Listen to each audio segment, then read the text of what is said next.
Welcome to 學街道，多謝收睇我哋湯圓爸媽的日本記錄。Hello， 大家好啊，我係湯圓爸。咁湯圓爸媽咧，今日又再次嚟到小樽。咁大家又認唔認得而家我哋身處呢個位置咧？而家我哋咧，我嘅呢個左手邊咧就係界丁商店街嘅街頭啦。而我身後呢一度後面咧就係小樽運河啦。咁今日咧，湯圓爸就想同大家介紹多一個小樽嘅新景點喎。喺小樽不嬲都好難揾個地方休息 hea 下噶嘛，行到攰攰地，想揾個地方飲杯嘢歇下腳嘅話，咁大家就可以考慮下嚟呢一個貓傳說之町。咁究竟裏邊嘅裝潢係點？而係咪真係有咁多貓貓歡迎大家呢？而家我哋就即刻同大家入去睇下先。Let's go！由湯圓爸媽主理嘅 Go to 學街道 Travel 正式上線啦！如果嚟到北海道旅遊有需要機場接送、包車或者訂製行程計劃等等嘅話呢，就可以上返我哋嘅網站 www.學街道 .com.hk 瀏覽詳情啦！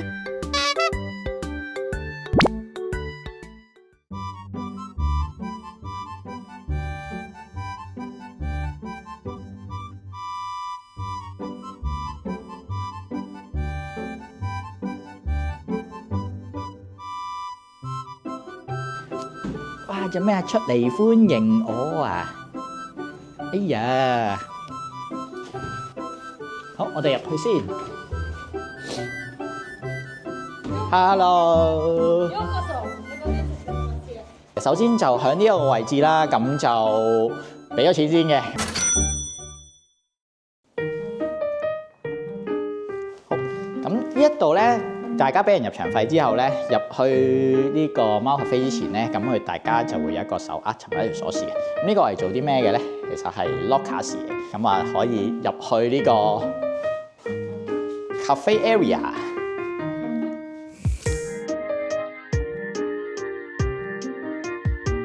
咁我哋而家就入咗嚟呢個貓貓嘅 area 啦。咁啊呢度右手邊咧係有個 locker room。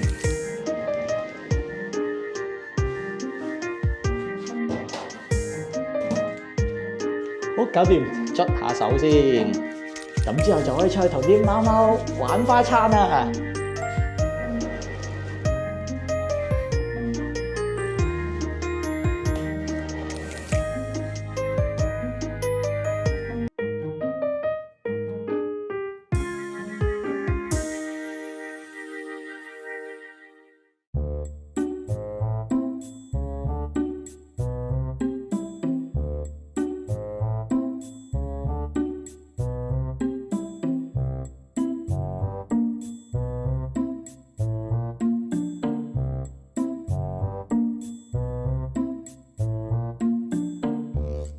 貓咖啡咧，我哋就去得多啦。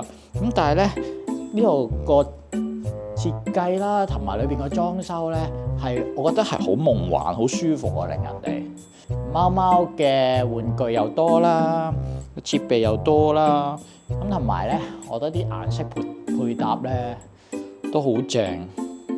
最緊要係咩啊？有啲乖乖嘅貓貓係可以同你哋一齊玩，治癒下大家。咁我哋貓咖啡入到嚟，梗係有嘢飲啦，係咪先？咁如果我哋 join 50分鐘 plan 咧，就有一杯嘢飲嘅。如果大家係 join free pass 咧，即係 one day 嘅 free pass 咧，就可以無限飲。聽講呢度嘅咖啡係即磨喎。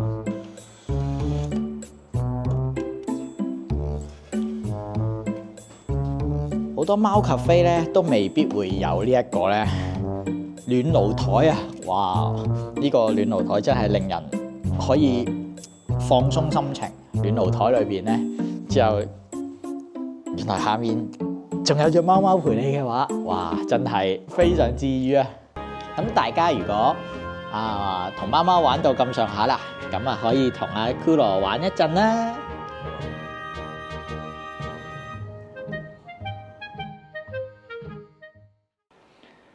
好，咁我哋而家咧就請咗貓傳說之町嘅店長阿 Sa 嚟做個訪問啊！好，咁大家應該都好想知道啦，有幾個問題嘅。咁咧，我哋第一個不如問下阿 Sa，咁點解咧會揀喺個北海道嘅小樽嚟開呢一個貓貓 cafe 咧？我係一個香港人啦，咁我而家喺異地，即係喺日本呢度創業啦。咁我有個夢就係開貓 cafe。咁而我喺邊度開呢一個我夢寐以求嘅貓 cafe 咧？咁首先小樽係一個算係日本嘅浪漫之地啦。咁而我貓 cafe 嘅 idea 係 main theme 就係傳達愛、感染愛。所以呢個地方咁浪漫、咁賦予愛呢一個 message。咁同時間我哋有個貓傳說，有個貓嘅故事。咁所以我覺得呢個地方非常適合啦。我哋有留意咧，東京係有20幾間貓 cafe 啦，跟住大阪啦、福岡啦，發覺咦小樽呢個地方每日都有遊客。但係佢其實係冇一間 for 遊客或者特即 for 你休息嘅貓 cafe。咁我覺得無論喺有人流啦，同埋有 story， 即係我哋嘅意念都係好好，咁所以揀咗小樽嘅地方。哦，原來係咁。你哋呢個鋪頭啦，叫做貓傳說之町。咁我想問阿 Sa，點解你會改呢個名？係咪有一個古仔嘅咧？其實咧，呢一個小樽咧有一個貓傳說。首先有一個傳言先嘅，就係全北海道最多貓嘅地方就係小樽。咁第二就係貓傳說呢個故事係喺小樽發生嘅。咁其實就係話有一個喊嘅女仔啦，就喺小樽運河。你知小樽運河好靚噶嘛？佢係建築物同海融為一個美景噶嘛。咁就天上嘅神就被呢個美景吸引之間，就發現有個女仔喊。咁佢就心痛啦。咁而呢個地方傳言最多貓，佢就化身成一隻貓去到佢嘅身邊，想安慰佢、治癒佢嘅心靈。咁而呢個隻貓就係我哋而家貓傳說裡面嗰隻女仔嘅貓，佢就係治癒人心、傳達愛嘅。咁而攬住佢呢隻咧，就係佢嘅愛人啦，佢天上嘅愛人，就見到佢想去治癒人心，去關心人、傳達愛，佢就陪住佢嚟，佢就係代表希望、希望與愛嚟到小樽嘅地方，咁就帶埋佢哋嘅貓仔啦。就跟隨佢哋嘅意念，就帶俾人幸運啦、金運啦、健康啦、冇壞事啦、幸福啦。呢一啲貓仔就係我哋貓傳說嘅傳說。希望所有世界各地嘅人啦嚟到啦，除咗佢可以傳達愛俾我哋呢度真嘅貓，亦都可以感受到呢度其實係一個除咗你休息啦，亦都係俾你去傳達你嘅愛俾貓，亦都喺度感染佢哋嘅愛。所以我哋呢度有流浪貓，亦都有一啲可能擺咗好耐冇人要嘅貓，或者有好多故事嘅貓嚟到。咁啊，希望俾大家知道，任何嘅貓佢都可以治癒人心嘅。係，我都好中意呢個名。係貓傳說之町。咁阿 Sa，我想問下有冇一啲係關於呢間鋪嘅特色啊，或者一個special point 係想同大家介紹一下嘅咧？我頭先就話呢度全新景點啦，除咗呢個位置係近旅遊即手信街啦，即係買嘢買到攰入嚟之外，就係我哋有北海道唯一嘅貓 trick art 嘅。咁其實東京都有 trick art museum，LA 啊韓國都有 trick art museum。咁 trick art 就係一幅畫咧，即係你畫喺好似一條河流有啲石咁，你踩上去咁樣嗰啲啦。咁我哋呢一個就係貓 trick art 嘅。咁呢個貓 trick art 咧就係你個人喺入邊就會好似你終於真正變成貓嘅玩具啦。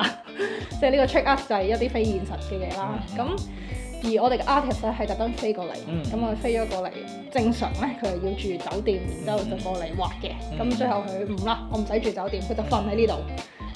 咁咧就鋪咗張，即係你知我哋日本就鋪個闊東，即係嗰張嘢咁樣瞓啦。佢就半夜又走去畫下，得閒又畫下。咁佢係半夜又畫，突然間諗到又畫啦，即係見到有啲咩爭又畫啦。咁佢連續佢嚟咗2次。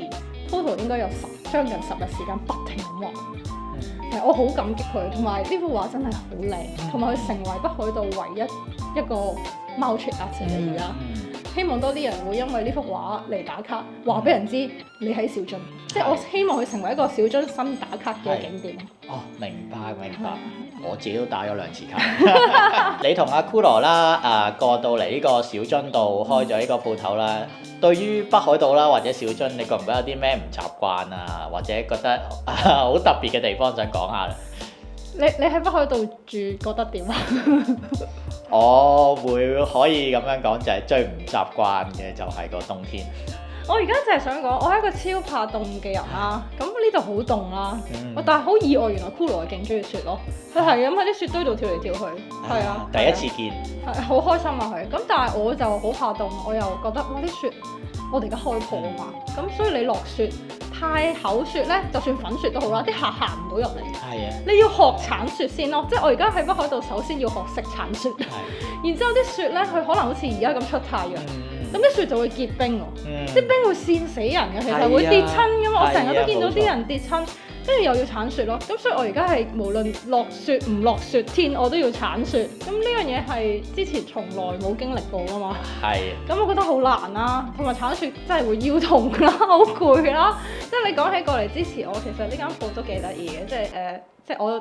其實我有 YouTube 啦，我 YouTube 就係帶着柴犬移居日本啦，即係帶住佢啦。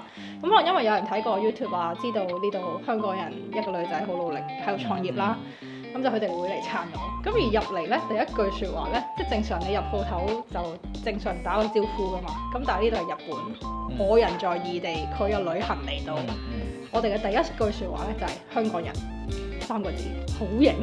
即係你頭先你嗰個門咧一撳掣入嚟，香港人咁咯。跟住即係特登過嚟支持我嘅，即係我哋香港人嚟咗啦。咁香港人嘅力係好團結嘅，佢哋係好有心，即係佢過嚟睇下你你個夢，你想實現嘅夢喺呢度開始咗啦。啱啱開始，我哋嚟即係話俾你聽，即係話俾我聽，即係 OK 㗎，你加油啊 ！You are not alone 咁咯，即係好感動嘅，即係香港人。多謝你哋，亦都希望嚟緊更多香港人，即係多謝你嚟啦，即係嗱呢個就係典範，香港人嚟撐我啦。咁啊，希望多啲即係經理嘅頻道啦，因為呢個都係真係一個小樽全新景點嚟，即係小樽嘅景點係好舊啊。係。咁難得有個新景點啦，咁又可以過嚟打卡啦，可以玩貓啦，可以休息啦，你買到攰又可以過嚟飲嘢啦。咁我都希望多啲人會過嚟支持我哋，亦都過嚟真係攞到呢度嘅價值。我話俾大家聽，我覺得絕對係值得揸1個鐘頭車過嚟呢一度探下貓仔同埋探下骷髏。最緊要就係支持阿沙啊，佢哋呢個咁辛苦經營嘅貓咖啡。多謝你，多謝你。即係我哋中意貓嘅話呢，即係睇見阿沙你咁錫啲貓貓呢，我哋都真係覺得好開心。咁所以而家大家即係有睇到呢條視頻啦，咁離開小樽嘅都希望大家多多支持一下呢個貓傳說之丁啦。多謝你，湯圓爸。咁呢度呢，仲有好多唔同嘅 souvenir 可以俾大家選購嘅喎。咁呢度啲 souvenir 呢，都有一個非常之特別嘅地方，就係呢。其中呢2位咧，我哋叫 Sensei 啦。咁一位咧就係專影貓貓嘅相嘅寫真家嚟嘅。咁佢咧就因為太中意貓貓啦，咁佢特登咧就移民咗過嚟北海道呢邊咧，就特登就係影一啲喺小樽嘅貓貓。咁呢度呢啲相全部都係喺小樽影嘅貓貓上嚟。咁就有另外一位。Sensei 咧，佢就係專畫貓貓嘅畫油畫啊，咁佢都擺咗好多唔同嘅 postcard 喺度咧，就畀大家選購嘅。咁如果大家咧係經過開呢一度啦，或者離開貓傳說之丁玩嘅話咧，咁不妨都可以睇下有冇啲紀念品可以買到翻去啦。睇下佢哋每一隻咧都有唔同嘅意思噶噃。咁呢度 total 有6隻貓啦。如果你問我湯圓爸中意邊一隻嘅話，我會揀翻平安。點解咧？因為佢係最似湯圓啊！